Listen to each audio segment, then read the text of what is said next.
बिस्मिल्लाहिर्रहमानिर्रहीम। नाज़रीन अस्सलाम वालेकुम। आप देख रहे हैं CNN top news. CNN top news में सबसे पहले पाकिस्तान इसराइल को तस्लीम नहीं कर रहा और ना ही आइंदा करेगा। मुल्क की सिक्योरिटी ज़राए ने वाज़ह किया है कि पाकिस्तान इसराइल को तस्लीम नहीं कर रहा, ना ही आइंदा करेगा। कश्मीर और फ़लस्तीन पर हमारा मौक़िफ़ तब्दील नहीं हो रहा। दोनों को खुद इरादियत दरकार है और हम इनके साथ हैं। इसके अलावा वज़ीर आज़म शहबाज शरीफ ने भी अपना पैगाम जारी कर दिया। उन्होंने कहा गजा जंग बंदी के करीब पहुंच चुके हैं, फ़लस्तीनियों की हमायत जारी रखेंगे। वज़ीर आज़म शहबाज शरीफ ने ये पैगाम समाजी राब्तों के प्लेटफार्म एक्स पर जारी किया और उसमें कहा कि अल्हम्दुलिल्लाह हम इस नस्ल कशी के आगाज़ के बाद फ़लस्तीनी अवाम के लिए जंग बंदी के पहले से कई ज़्यादा करीब हैं। और शिबली फराज और उमर अयूब की डी सीट का मामला, पेशावर हाई कोर्ट का फैसला चैलेंज।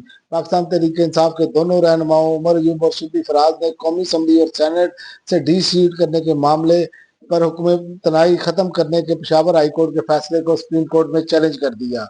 और जज के खिलाफ मुहिम, सहाफ़ी इमरान रियाज समेत 2 एंटी करप्शन अफसरान को गिरफ्तार करने का हुक्म।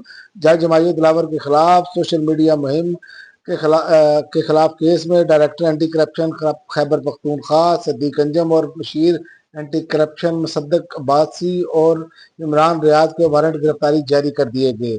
और हुकूमत और अवामी एक्शन कमेटी के मुज़ाकरात कामयाब होने के बाद आज़ाद कश्मीर में मामला हालात जो हैं मामूल पर आ गए। आज़ाद कश्मीर में हालिया कशीदा सूरत हाल पर हुकूमत और पाकिस्तान और अवामी एक्शन कमेटी के मुज़ाकरात कामयाब हो गए हैं, जिसके नतीजे में इलाके में अमन बहाल हो गया है। और इसके अलावा दुनिया इसराइल के साथ सफारती और तजारती ताल्लुकात मुनक़ता करे। नायब वजीर आज़म स्पेन की नायब वजीर आज़म ने गजा में जारी इसराइली जारियत और भूखे फ़लस्तीनियों की इमदाद खुराक से महरूम रखने के शदीद अल्फाज में मजम्मत की है। और आलमी खबर रसा अदारे के मुताबिक स्पेनी वजीर आज़म ने मजीद कहा कि इसराइल ने आलमी कवानीन की संगीन खिलाफ वर्जियाँ की हैं और अपने इलाकों में वापस जाने से बाज रहे। इसराइली फौज की फ़लस्तीनियों को नई धमकी। अमरीकी सदर के 20 निकाती अमन मंसूबे पर रजामंदी के बाद इसराइल का नया यू टर्न है। फ़लस्तीनियों को उनके घर जाने से रोक दिया गया है। आलमी खबर रसा अदारे के मुताबिक इसराइली फौज ने गजा शहर के हवाले से एक नया सख्त इंतबाह अरबी जबान में जारी किया।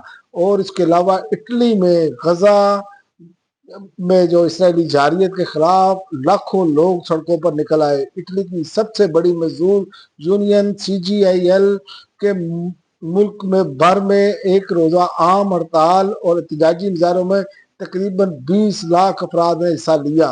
और इसराइल ट्रंप को भी किसी खातर में न लाया।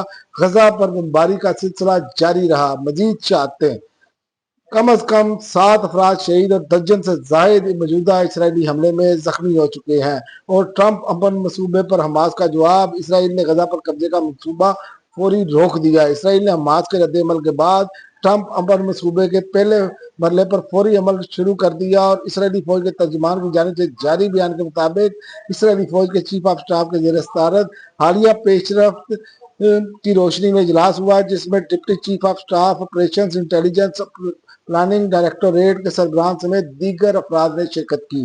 अब तक के लिए नाज़रीन इतना ही। अगली वीडियो तक इजाज़त दें। अल्लाह हाफ़िज़।